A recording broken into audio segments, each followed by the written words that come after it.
நாளை அபிஜித் நட்சத்திர நேரம்.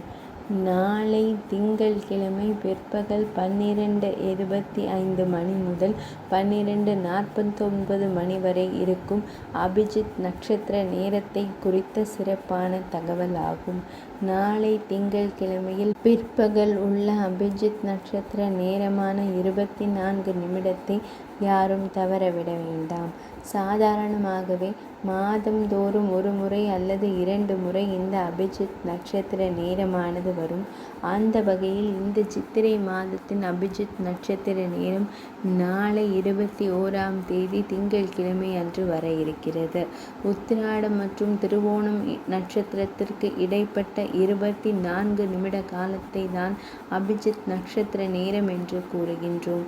அதாவது உத்திராட நட்சத்திரம் இதன் கடைசி 2 பாதம் இருக்கும் நேரம், திருவோணம் நட்சத்திரம் இதன் முதல் 2 பாதம் இருக்கும் நேரம் இணையும் காலம் அபிஜித் நட்சத்திர காலமாகும். அபிஜித் நட்சத்திரம் மகர ராசியில், அதாவது உச்சி ராசியில் உத்திராடம் நட்சத்திரத்தின் கடைசி 4இல் ஒரு பங்கும் திருவோணம் நட்சத்திரத்தின் முதல் 15இல் ஒரு பங்கும் உள்ள நேரம் அபிஜித் நட்சத்திர நேரம் ஆகும். இந்த அபிஜித் நட்சத்திரம் இருக்கும் 24 நிமிட நேரத்தில் நாம் இறைவனிடம் என்ன பிரார்த்தனை வைத்தாலும் அது அப்படியே கூடிய விரைவில் நடக்கும் என்பது உறுதி. 28ஆம் நட்சத்திரமாக இருக்கும் இந்த சக்தி வாய்ந்த அபிஜித் நட்சத்திரத்தை மனிதர்களிடம் கொடுத்தால் அவர்கள் தவறாக பயன்படுத்தி கொள்வார்கள் என்பதற்காக ஸ்ரீகிருஷ்ண பரமாத்மா இந்த நட்சத்திரத்தை தன்னுடைய மயிலிறகில் ஒளித்து வைத்ததாக நம்முடைய சாஸ்திரத்தில் உள்ள புராண கதைகள் கூறுகின்றன. அபிஜித் முகூர்த்தம் என்பது வேறு, அபிஜித் நட்சத்திரம் என்பது வேறு. அபிஜித் முகூர்த்தம் என்பது தினமும் மதியம் 11:45 முதல் 12:15 வரை இருக்கக்கூடிய காலகட்டத்தை தான் அபிஜித் முகூர்த்த நேரம் என்று கூறுவார்கள்.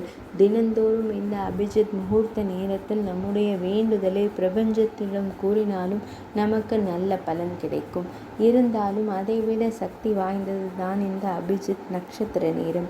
சரி, இந்த அபிஜித் நட்சத்திர நேரம் நாளை திங்கள்கிழமை அன்று எந்த குறிப்பிட்ட 24 நிமிடத்தில் வர இருக்கிறது? அந்த நேரத்தில் எப்படி வேண்டுதலை இறைவனிடம் வைக்க வேண்டும் என்ற தகவலை தற்போது தெரிந்து கொள்ளலாம்.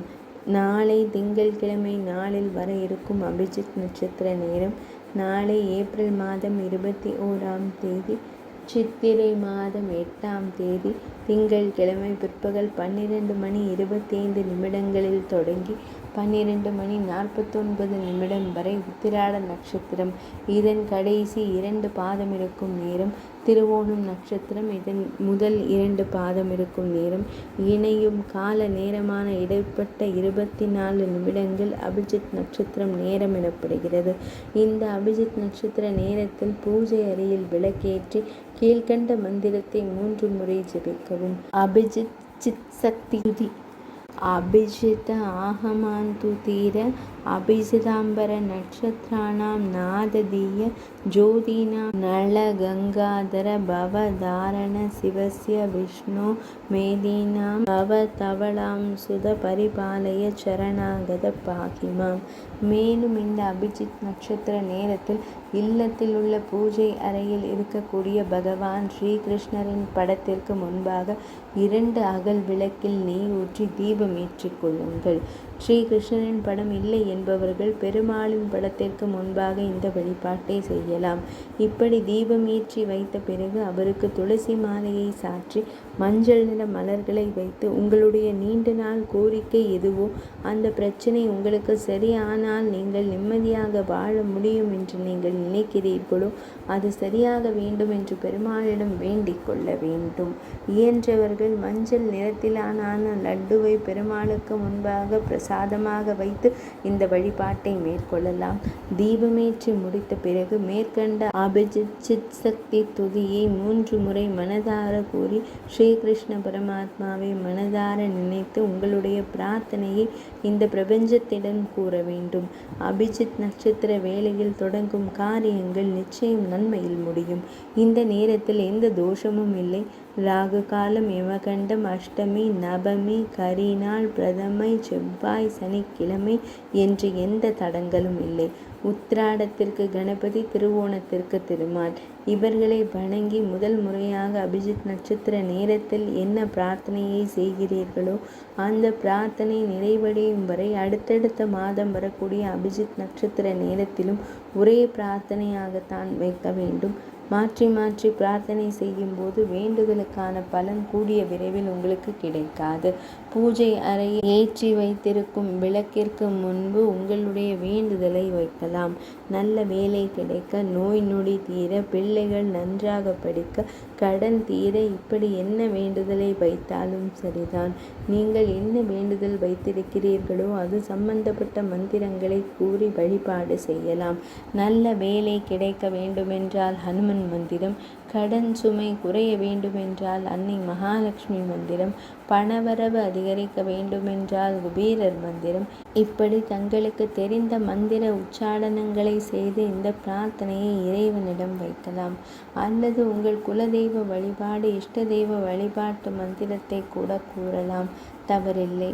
ஆக மொத்தத்தில் அபிஜித் நட்சத்திரம் இருக்கும் இந்த 24 நிமிடங்களும் உங்களுடைய மனது ஒருநிலைப்பட வேண்டும். இந்த 24 நிமிடத்தில் இந்த பிரபஞ்சத்திடம் நம்பிக்கையோடு உங்கள் பிரார்த்தனையை கூற வேண்டும். முக்கிய குறிப்பு: ஜித் என்றால் வெற்றி பெறுதல், அபிஜித் என்றால் சிறப்பான வெற்றி பெறுதல் என்பது பொருள். அபிஜித் நட்சத்திரத்தை ஸ்ரீகிருஷ்ணர் சூடிக்கொண்டு முதலாக காட்சியளித்த திருக்கலம் திருக்கண்ணபுரம். அங்கு சென்று வழிபடுவது நலம் அளிக்கும் என்கிறார்கள். இங்கு ஒவ்வொரு அமாவாசை தின அபிஜித் நட்சத்திர காலத்தில் அபிஜித் நட்சத்திரத்தை சேர்ந்த ஸ்ரீ விபீஷண ஆழ்வாருக்கு பெருமாள் நடையழகு காட்டி சேவை சாதிக்கும் வைபவம் நிகழ்ந்து வருகிறது. இயன்றவர்கள் நாளை திருக்கண்ணபுரம் சென்று ஸ்ரீ விபீஷண ஆழ்வாருக்கு பெருமாள் நடையழகு காட்டி சேவை சாதிக்கும் வைபவத்தை தரிசிக்கலாம். இதனால் நிச்சயம் உங்கள் வாழ்வில் வெற்றிகளும் மங்கள நிகழ்வுகளும் கைகூடும் என்பது ஐதீகம். அபிஜித் நட்சத்திர வழிபாட்டு முறைகள் இனிதே நிறைவடைந்தன.